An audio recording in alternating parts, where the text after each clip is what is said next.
Desde La Habana reciba nuestro saludo. Soy Yaulén Arévalo y a esta hora comparto con usted las noticias más relevantes de la jornada en titulares.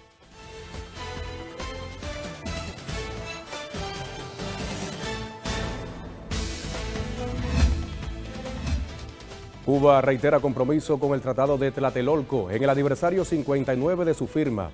En un contexto de presiones imperiales sobre la región, la isla advierte que mientras existan armas nucleares, la humanidad estará en riesgo. Nuevas voces mundiales se alzan contra la orden ejecutiva de Washington a Cuba y alertan sobre impacto de bloqueo a la isla.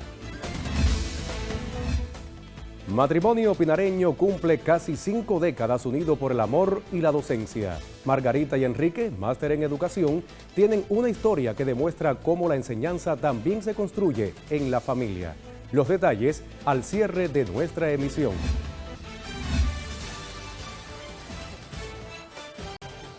Estos temas y muchos más en los próximos 27 minutos de información. No sea parte de la sintonía. Ya comenzamos.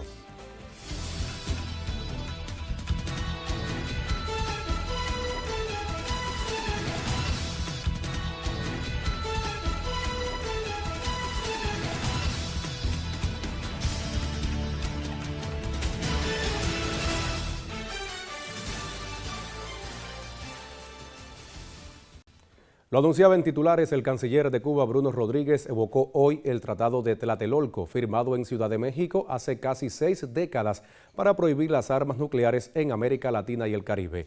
Hace 59 años fue firmado el Tratado de Tlatelolco, que estableció América Latina y el Caribe como una zona libre de armas nucleares, recordó el ministro de Relaciones Exteriores por medio de un mensaje en su perfil de la red social X. Rodríguez también reiteró el firme compromiso de Cuba con el desarme nuclear y la paz regional frente a las amenazas y agresiones imperialistas que pone en peligro las aspiraciones genuinas y el bienestar de los pueblos de nuestra América. El 14 de febrero de 1967 se firmó en Tlatelolco, en la Ciudad de México, el Tratado para Proscripción de las Armas Nucleares en América Latina y el Caribe, también conocido como el Tratado de Tlatelolco, que fue promovido por el entonces canciller mexicano Alfonso García Robles. Avanzamos con otras noticias y Naciones Unidas ha señalado el impacto de las recientes medidas de la Casa Blanca en los servicios esenciales en Cuba, como el acceso a alimentos, agua y sanidad, indicando que ello está agravando la situación de los derechos humanos de la población de la isla y reiterando que los objetivos políticos no pueden justificar acciones que en sí mismas violan los derechos humanos, ha señalado la portavoz del Alto Comisionado de Naciones Unidas para los Derechos Humanos, Marta Hurtado. Estamos extremadamente preocupados por el agravamiento de la crisis socioeconómica en Cuba en un contexto de embargo comercial y financiero de décadas, eventos climáticos extremos y las medidas recientes de Estados Unidos por las que se restringen las entregas de petróleo. Esto está teniendo un impacto cada vez más grave en los derechos humanos de la gente en Cuba. Por otra parte, el presidente de Sudáfrica, Cyril Ramaphosa, pronunció un discurso sobre el Estado de la Nación ante el Parlamento, en el que vinculó el concepto de libertad con la situación que enfrenta varios pueblos del mundo. Enfatizó que la libertad debe ser entendida como un principio universal y no selectivo, y reafirmó la decisión de su país de mantener una política exterior basada en la defensa del derecho internacional, la autodeterminación de los pueblos y el multilateralismo. Estas fueron sus palabras. No podemos considerarnos libres mientras el pueblo de Palestina, Cuba, Sudán, el Sáhara Occidental y otros lugares sufran ocupación, opresión y guerra. También la presidenta Claudia Sheinbaum muestra su respaldo a la nación caribeña y afirmó que, si lo pide Cuba, México, por su ubicación geográfica, podría abrir un puente aéreo para que otras naciones puedan hacer llegar ayuda humanitaria a la isla. Escuchemos. Si lo pide la Cuba, pues habría esas condiciones, por supuesto. Ahora, no están cerrados los vuelos. De hecho, los vuelos mexicanos, de aerolíneas mexicanas, no están cerrados a Cuba, porque pues aquí hay turbocina y está muy cerca. La diputada valenciana Isaura Navarro denunció asimismo los intentos de Estados Unidos de asfixiar a Cuba y llamó al mundo a rebelarse contra las políticas de Donald Trump. En una entrevista con Cuba Información TV, la legisladora del partido Compromís en las Cortes Valencianas de España calificó el bloqueo de Washington a la isla como una violación flagrante del derecho internacional y una agresión directa contra el bloqueo cubano, intensificado tras las nuevas disposiciones. Y ahora se impide eso con el bloqueo que está estableciendo con esta medida de emergencia nacional el señor Trump y Estados Unidos, totalmente sin ningún respaldo de Naciones Unidas, y lo único que hace es dañar al pueblo cubano. Y eso es vulnerar el derecho a la vida, son los derechos humanos del pueblo cubano, y nosotros, todos, o sea, todo el mundo, todas las naciones deberían rebelarse contra ese tipo de actuaciones. Y desde el Centro Regional para el Oriente de Cuba le presentaremos una historia real, cotidiana y profundamente humana, contada por el periodista Jordanis Rodríguez Laurencio. Eso será tras la primera pausa en nuestra emisión. Ya regresamos.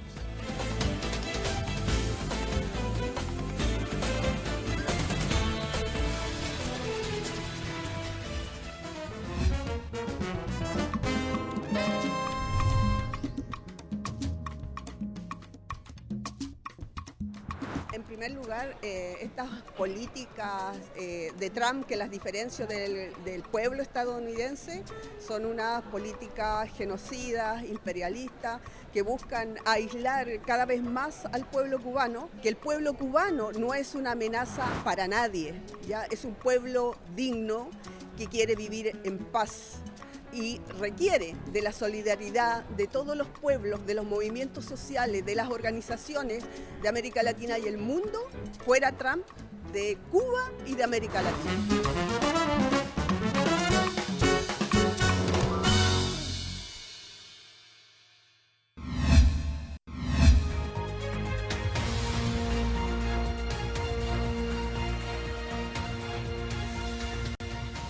Y ya estamos de vuelta con otras noticias. En medio de carencias y limitaciones agravadas por el bloqueo de Estados Unidos, médicos cubanos continúan salvando vidas que apenas comienzan. Desde el Centro Regional para el Oriente de Cuba, le presentamos una historia real, cotidiana y profundamente humana. El corresponsal Jordanis Rodríguez Laurencio nos cuenta en el siguiente reporte. Salvar la vida en Cuba hoy es también un acto de resistencia. Resistir en medio de una realidad marcada por carencias, apagones y limitaciones, mientras desde Estados Unidos se intenta asfixiar a toda una población. Esta es la historia de médicos cubanos que trabajan en el Centro Regional para el Oriente de Cuba. No es un relato de héroes idealizados ni de épicas construidas. Es una historia real, cotidiana y profundamente humana. Aunque las condiciones sean difíciles, los médicos cubanos siempre vamos a estar al lado del paciente. Las madres, por supuesto, todavía nos toca aún más la fibra de la sensibilidad materna, pero independientemente de eso, aquí hay un gran equipo que en cualquier circunstancia va a responder por la vida de los niños. Son hombres y mujeres que padecen las mismas dificultades que el resto del país. La escasez de alimentos, la falta de insumos médicos, los cortes eléctricos que condicionan la vida diaria, limitaciones agravadas por un bloqueo económico que se siente en cada espacio. Y aún así, cada mañana cruzan las puertas del hospital con un solo objetivo: salvar vidas que apenas comienzan. Sí, el bloqueo ha sido muy inhumano, muy cruel con el gobierno cubano, con el país, con la economía, y eso ha afectado grandemente la salud pública. Pero la grandeza de la revolución es superior, y eso nos ha permitido salir adelante. Ellos no hablan de política como consigna, hablan desde la experiencia, desde la vivencia concreta de cómo una política imperial intenta asfixiar a su pueblo y de cómo aún la vida se abre paso en sus manos. Vivo cerca del hospital y me facilita la llegada temprano y el círculo me permite el niño tenerlo, ¿ves? Con respecto a la comida, bueno, nos las arreglamos para salir adelante porque realmente todo está caro, pero hay que seguir adelante. Pero Gretel todos los días llega aquí a su sala a salvar vidas. Sí, cómo no. Cada vez que me llamen, aunque esté en la casa, yo vengo si es necesario a canalizar una vena, todo lo que sea, rescatar a un paciente en el SIUM. Todo por esos niños. Todo por los bebés. Son hijos, madres y padres que cuidan de vidas ajenas mientras sostienen las propias. El secreto es el amor que uno siente por su profesión. Ese es el único secreto. El amor, la dedicación y el colectivo, la unión entre todo el colectivo para poder trabajar con un único propósito, salvar la vida de ese niño y dar esa satisfacción a la familia cubana. Comparten vocación y esperanza. Son cubanos que aman su país y no se dan por vencidos. Mientras se intenta asfixiar a toda una nación, en Cuba hay personas que incluso en momentos bien difíciles sostienen la vida con sus manos.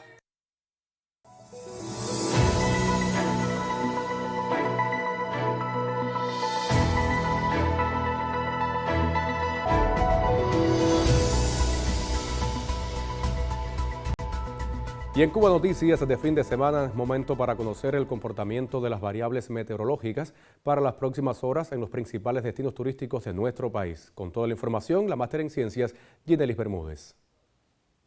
Saludos, es un placer compartir con usted la información meteorológica. Se mantiene sobre Cuba la marcada influencia de las altas presiones migratorias con una masa de aire muy seca y estable que continúa limitando el desarrollo de la nubosidad y también la probabilidad de lluvias, escasas las precipitaciones en todo el país, respondiendo a la marcada influencia de las altas presiones. Para las próximas horas habrá poco cambio en las condiciones del tiempo. Estará amaneciendo con poca nubosidad y nieblas y neblinas en algunas localidades, sobre todo del interior y sur, y en la tarde estará parcialmente nublado con baja probabilidad de lluvias, con temperaturas mínimas entre 17 y 20 grados Celsius y las máximas durante la tarde con valores entre 28 y 29 grados Celsius. En los destinos turísticos de la región central estará amaneciendo con sol y pocas nubes, nieblas y neblinas en Trinidad. En la tarde estará parcialmente nublado con escasas precipitaciones con temperaturas mínimas de 17 y 21 grados Celsius. Durante la tarde las máximas con valores entre 28 y 29 grados Celsius. En la región oriental, un amanecer con poca nubosidad. En la tarde estará parcialmente nublado con escasas precipitaciones con temperaturas máximas en la tarde que alcanzarán valores entre 28 y 30 grados Celsius. La salida del sol por Punta de Maicij a las 6 y 28 de la mañana, se pondrá por el Cabo de San Antonio a las 6 y 36 pasado meridiano y se mantiene la fase de cuarto menguante. En resumen, para las próximas horas, condiciones de tiempo estable con escasas precipitaciones. Usted continúe en Cuba Visión Internacional. Muchísimas gracias, Ginelis. Ahora cambiamos de tema. El Laboratorio Antidopaje de Cuba surge por iniciativa del comandante en jefe Fidel Castro Ruz para proteger el movimiento deportivo cubano del nefasto dopaje. Se inauguró el 13 de febrero de 2001 y desde entonces ha sido un puntal para el deporte y otras instituciones científicas. El laboratorio antidoping fue oficialmente inaugurado el 13 de febrero del año 2001 por el comandante en jefe Fidel Castro Ruz, quien fue el promotor de crear esta institución. Obtuvo la acreditación por los organismos internacionales en el mes de septiembre del año 2003.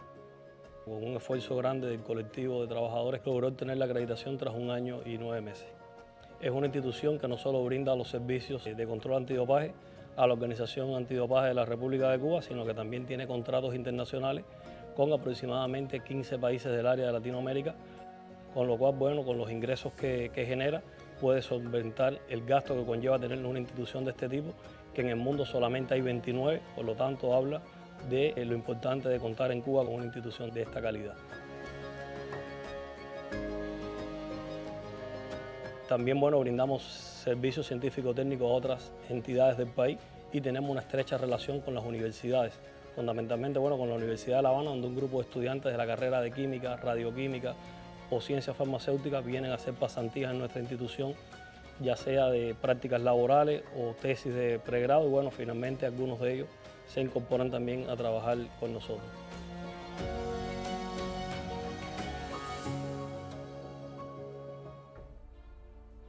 La gran fortaleza del laboratorio, a pesar de ser una institución con tecnología de punta, con equipamiento avanzado, son sus recursos humanos. Durante todos estos años se ha mantenido el sacrificio de los trabajadores. Aquí no hay tiempo de descanso, se trabaja constantemente. Cada vez que hay eventos deportivos son horas de entrega del colectivo en función del trabajo y un gran sentido de pertenencia que tienen los mismos. También tienen una alta especificación, este es un trabajo muy especializado. Todos los años se actualiza la lista de sustancias prohibidas, así como también la Agencia Mundial Antidopaje exige a los laboratorios que implementen nuevas técnicas para determinar estas nuevas sustancias. Por lo tanto, eso conlleva a que el personal tenga que tener una constante superación Para mantenernos acreditados tenemos que estar al día de lo último que está sucediendo en el mundo y nuestros especialistas van a capacitarse a otros laboratorios donde también reciben información acerca de estas nuevas metodologías. Es un requerimiento además de la Agencia Mundial Antidopaje que hay intercambio de conocimiento entre los laboratorios acreditados. Esto ha permitido que un grupo de compañeros nuestros participen en eventos múltiples en laboratorios de otros países del mundo. Por ejemplo, hemos participado en los Juegos Panamericanos de Río 2007, Guadalajara 2011, igualmente en los Juegos Centroamericanos de Veracruz 2014. Y el colofón de la presentación de nuestros especialistas en laboratorios foráneos ha sido la participación en 3 Juegos Olímpicos y Paralímpicos, que nos dio la posibilidad de participar en los Juegos Olímpicos de Río 2016, Tokio 2020 y finalmente París 2024. Por lo tanto, también habla del gran reconocimiento internacional que tienen nuestros especialistas en el área del control antidopaje.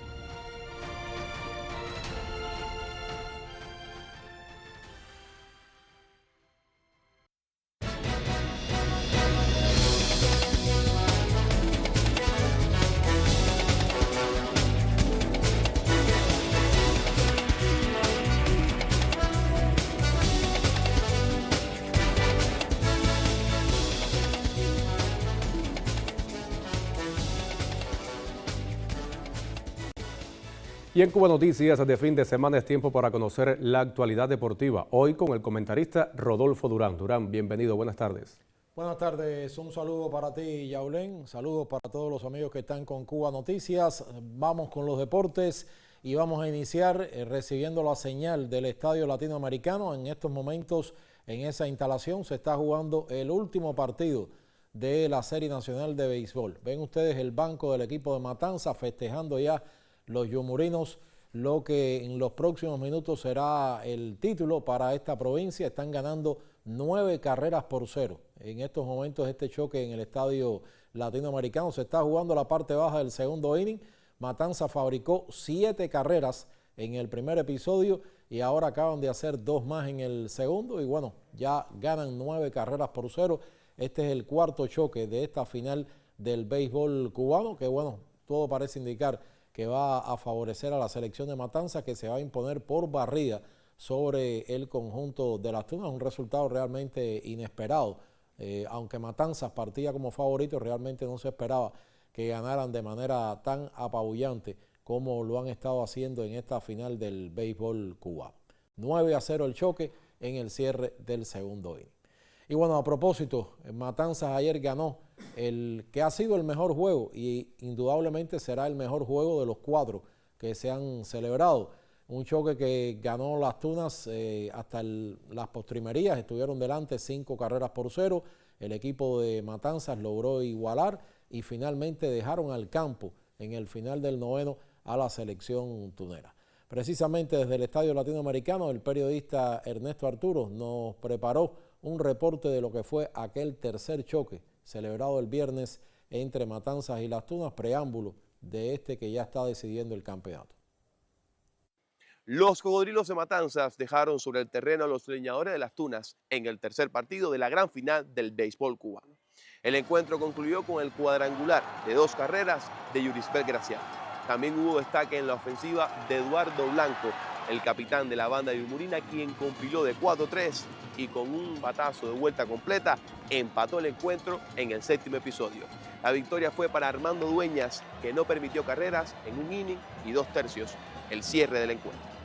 Armando Ferrer valora la importancia de Yurisbel Gracial como líder del conjunto y Eduardo Blanco también nos tiene sus consideraciones de cómo Matanzas afronta este cuarto partido. Bueno, yo he tenido buenos peloteros, buenos atletas, pero bueno, ya el caso de Gracial es un caso excepcional. Un pelotero que ha jugado ligas superiores y es modelo, es instructor, es de todo, es atleta, es formador, tiene grandes características, no ahora como pelotero, para después posteriormente ocupar un cargo de dirección en cualquier equipo. El equipo de las Tunas es un rival muy difícil, es el actual campeón nacional y merecen respeto de nuestra parte, pero vamos a hacer todo lo posible porque mañana ya Matanzas sea campeón y llevarle el trofeo para allá, para nuestra ciudad. Por parte de los tuneros, lo más destacado fue Yudier Rondón, quien compiló de 6-3 con 3 carreras empujadas, resultado de un cuadrangular y que ha marcado la diferencia de los leñadores en estos partidos. En este definitorio encuentro para ellos dejaron hasta 15 corredores en circulación. Tenemos declaraciones de Abeisi Pantoja, que está a una derrota de perder en 2 torneos diferentes, 2 finales de manera consecutiva. Tropiezo que te da la vida y te da el trabajo que tenemos, que a veces es justo, a veces es injusto. Pero no, porque llegamos a una final y no estoy justificando lo que está pasando. Llegamos a una final con pocos jugadores de experiencia. Y eso nos las cobra. Jugar un playoff no es lo mismo jugar 75 partidos en la Serie Nacional. Y no tiene la experiencia. Y le explicamos, los jugadores de más experiencia se reúnen, ayer ellos se reunieron y siguen, porque no tienen la experiencia. Y la experiencia, eso hay que vivirlo para poderlo aplicar en la práctica. Este sábado Matanzas pudiera concluir la temporada número 64 de los clásicos beisboleros cubanos. De ser una victoria de las Tunas, regresaremos al Estadio Latinoamericano el próximo lunes. Fue un reporte de Ernesto Arturo Santana, en exclusiva para Cubavisión Internacional. Ya será para la próxima temporada, Ernesto Arturo. Yo creo que hoy es el último día del campeonato y despediremos esta larga serie nacional de béisbol que comenzó el 2 de septiembre y concluiría este sábado 14 de febrero. 9-0 ganando los matanceros en el cierre del segundo inning. No sé si tendremos nuevamente la señal para verificar si se mantiene 9-0 el choque. Sí, 9-0, final del segundo inning, lo ven ustedes ahí, corredores en primera y segunda con 2 outs y al bate la selección de Matanzas. Cuidado, este juego no termine por super knockout y sería el primero que se daría en una final del béisbol cubano. Bueno, nuestro conductor Arevalo está contentísimo porque él es precisamente natural de la ciudad de Matanzas, así que va a festejar por todo lo alto hoy. Así será. Aquí en Cubavisión Internacional el éxito de Matanzas. Te dejo para los minutos finales, Arevalo, y felicidades ya de antemano. Muchísimas gracias a ti, Rodolfo, y por supuesto que estaré festejando si ganamos los Cocodrilos de Matanzas. Los invito a hacer una pequeña pausa en nuestro espacio. Regresamos y ofreceremos las notas culturales de nuestro Cuba Noticias de fin de semana.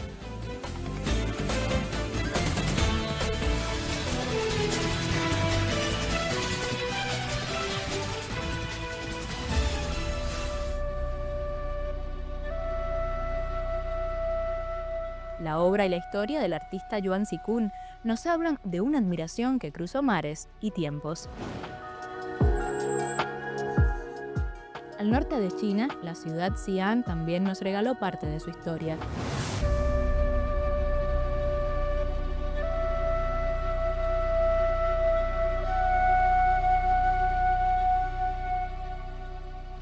La Gran Muralla China es un sitio de visita obligatoria si te encuentras por esta parte del continente.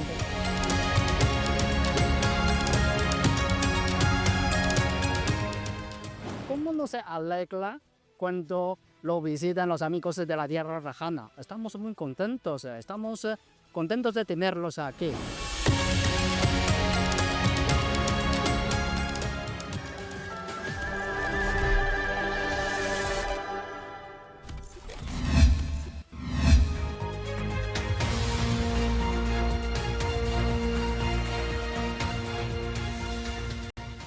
Estamos de vuelta con el acontecer cultural. Le comento que el proyecto Cuba Poesía, dirigido por el poeta Alex Pausides, inaugura este viernes su sede en el Vedado capitalino con una jornada de promoción literaria abierta a la comunidad. A la actividad asistió el ministro de Cultura, Alpidio Alonso Grau, y el presidente de Casa de las Américas, Abel Prieto Jiménez.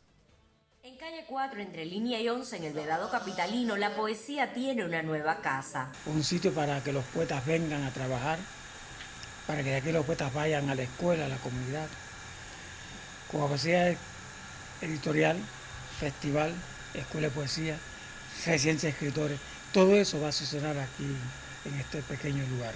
El Centro para la Escritura Creativa y la Promoción de la Lectura abrió con Días de Poesía, un programa cultural que se extenderá a las escuelas y a las comunidades donde residen los escritores. Atendiendo a la compleja situación generada por el desabastecimiento de combustible, el compromiso de los artistas es estar cerca del pueblo. A la inauguración de la nueva sede de Cuba Poesía asistieron escritores y representantes de editoriales de 7 países. Entre ellos está Flor y Canto de los Estados Unidos. Aún con la la posposición de la Feria Internacional del Libro decidieron viajar a Cuba y reconocer la resistencia de nuestra nación. Y seguimos con la lucha, no están solos, hay mucha gente en los Estados Unidos que está con ustedes y estamos orando que todo salga adelante. El ministro de Cultura, Alpidio Alonso Grau, y el presidente de Casa de las Américas, Abel Prieto Jiménez, compartieron con escritores y artistas, editores y alumnos y profesores de la secundaria básica Bernardo Domínguez. Y en su afán de formarse como maestros, Margarita Valdés Hernández y Enrique Rojas Castro encontraron el camino del amor. Desde 1975, año en que contrajeron matrimonio, recorren juntos la vida en estrecha unión familiar, dando riendas a sus sueños. Ambos, máster en educación de 68 y 72 años respectivamente, apuesta por el respeto y la entrega como base no solo de lo logrado en la pareja, sino también en el ámbito profesional. Como reincorporados a la actividad docente en el pedagógico y la vocacional de Pinar del Río, hacen valer unidos su existencia. Cada risa, cada espera. Nos conocimos en la antigua formadora de maestros que se encontraba ubicada en Sandino, en un lugar conocido por Limones. Yo era en el año 70 del primer año de estudio y él era del segundo año.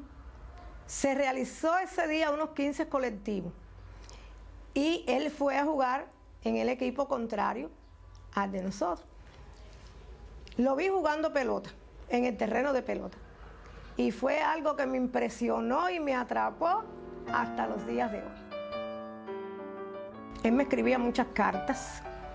Yo apenas respondía, haciéndome el interesante. Y hasta que un día sucedió, siendo joven, muy joven, casi una niña todavía, nos hicimos novios. Y no pudo asistir a mi casa. Cuando eso, las relaciones, había que sentarse a noviar en la casa. Porque mi papá tenía la ley, o puso la ley, que hasta que no cumpliésemos 15 años, no daba permiso. Ya a los 15 me pidió y a los 17 nos casamos. Tuvimos a nuestro primer hijo y después, como a los 2 años, tuvimos el otro. Muy importante en la relación, y se lo recomendamos sobre todo a los jóvenes, es el respeto mutuo. La cooperación, por suerte, hemos tenido casi siempre, casi porque nos mudamos rápido a vivir solos. Desde entonces hemos compartido nuestro hogar. Él no está, yo he llevado la rienda, cuando no, es como un convenio. Tú haces esto, tú haces aquello, pero siempre respetándonos y queriéndonos. Además, el amor por mi pareja. Y bueno, todo eso desemboca en que salieron los frutos, que son los 2 hijos. 2 hijos varones, no tuvimos una hija hembra, pero bueno, son 2 varones. Como siempre digo yo, 2 soldados para la patria. Y que bueno, nos han salido maravillosos. Cuando hay amor en la pareja, todo eso fluye. Y así hemos criado nosotros sobre la bandera del amor, el respeto, la unidad, la comprensión, la tolerancia. Eso ha sido, yo creo que la clave del éxito. Y la consideración, la comprensión mutua entre los diferentes momentos que se van dando durante el desarrollo del matrimonio, que pueden darse momentos buenos, momentos difíciles, y entonces ahí la comprensión que se tenga en ellos y la solución que se le den a ellos hace que las relaciones marchen bien. El amor, como dicen, no tiene edad. Por tanto, todos los días para nosotros es 14 de febrero. Cuando no hay un regalo, hay un abrazo, hay un beso, siempre hay un halago, ¿ya? Y que entonces eso mantiene vivas las relaciones que tenemos hasta nuestros días. La ternura de sus ojos al mirarme. Y de esta forma llegamos al final de nuestro noticiario, pero antes le proponemos repasar los principales temas que marcaron nuestra agenda informativa.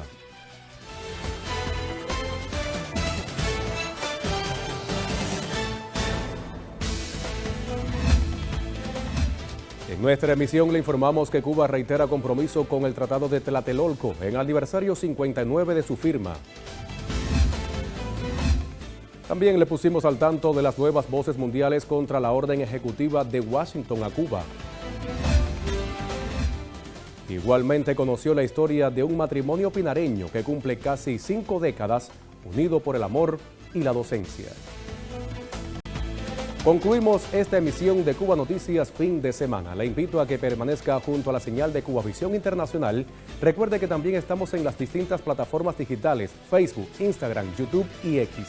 Hasta un próximo encuentro. Nos vemos.